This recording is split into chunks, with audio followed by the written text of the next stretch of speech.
So what is the ocean? Most of you have probably seen a lot of it in the movie Moana.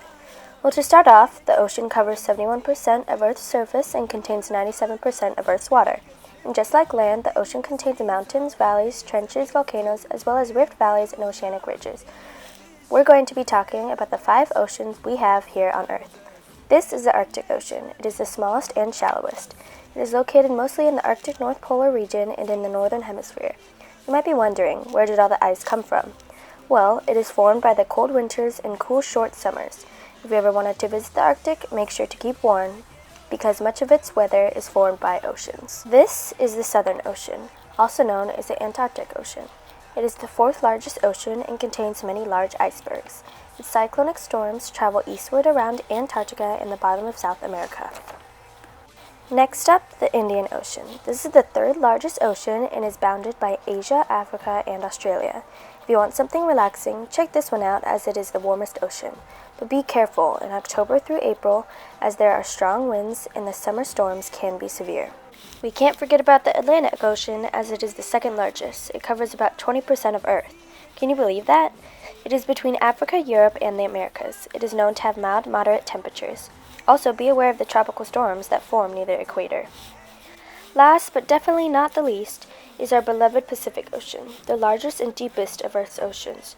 But don't let that scare you. It is bounded by Asia and Australia, as well as the Americas, and is surrounded by volcanic activity, with mostly tropical and subtropical climates for your whole family to enjoy. So what are in these oceans exactly? The beautiful underwater sea plants will be something you have to check out. This is seagrass, located in the Gulf of Mexico. It helps maintain water clarity. Now don't get it confused with eelgrass, which can be found in shallow ocean bays, coves, and tidal creeks. Moving on to phytoplankton, which can be found in the Arctic and live during the summer. Then there's coral. Lots of coral, which can always be found in coral reefs, obviously. Oceans are also home to many animals of different shapes and colors. Let's go through some of them. This is a sea slug. They are a type of mollusk that dumps its shell after they reach a certain point. They are found all over the globe, so make sure to keep an eye out. These cute, unique creatures are called seahorses. They swim completely upright. Isn't that cool? Probably the most interesting thing about them is that the males are the ones who carry the babies until they hatch. You can see them in the shallow ocean around the coast of land masses near the equator. Next up, the beautiful jellyfish. They inhabit every ocean area and live mostly in shallow waters, but few can live up to 12,000 feet deep. Don't get too close though, those stingers can hurt.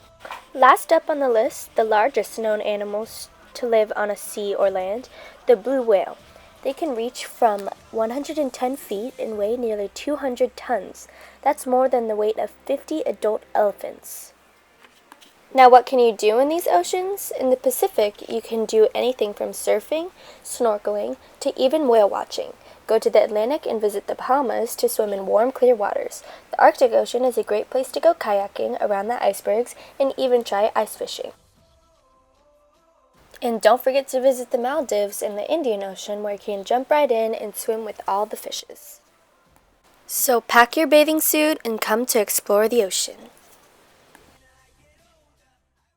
Whatever happened to predictability?